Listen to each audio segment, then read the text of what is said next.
Our first guest tonight has done a brilliant job of that by exposing the right-hand woman of the Soros-backed Los Angeles District Attorney George Gascón.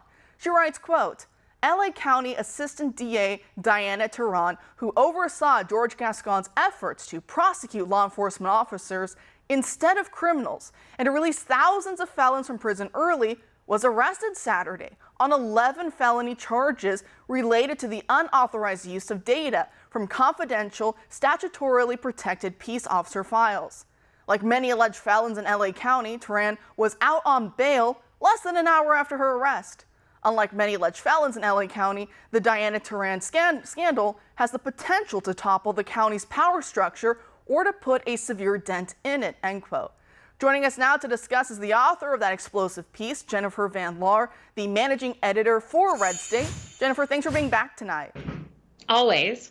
Great. So in layman's terms, what exactly was Teran arrested and charged for? So she was arrested and charged for accessing these information from the sheriff's deputies' personnel files illegally, because she had taken them when she worked for the sheriff back in 2014 to 2018. She had copied thousands, I'm told, of personnel files onto an external hard drive when she left that employment and took it with her to further employment at the public defender's office and then on to the DA's office. So these are confidential. There's policy that they're not even supposed to be viewed outside of the certain office at the sheriff's department, and they're definitely not supposed to be taken out of the building. So she's charged with using those to go after these cops, these deputies, once she was in Gascón's office reviewing use of force charges that had been cleared from the prior DA, but Gascón wanted to go back and charge cops instead of criminals. So, because, I know and love many people in law enforcement, many people. I've had some relatives back in the family tree who worked for LA County Sheriff's Department back in the day, right?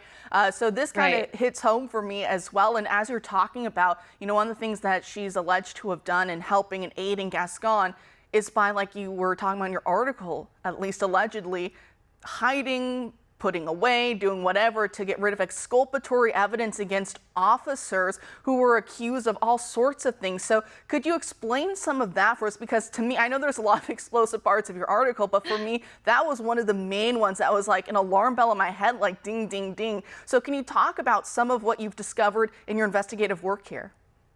Yeah, so I learned this after the charges were brought.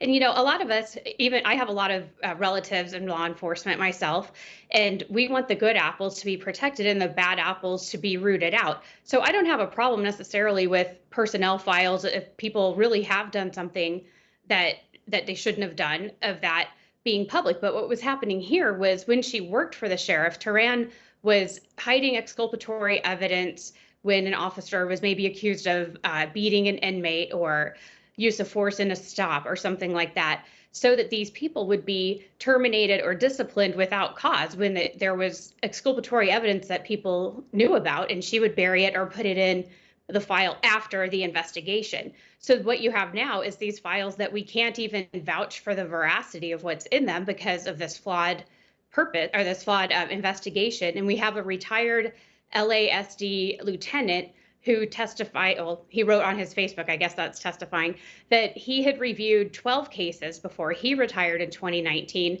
that Teran had been involved in, and they all involved either fake evidence or exculpatory evidence that was hidden. I can't even imagine that.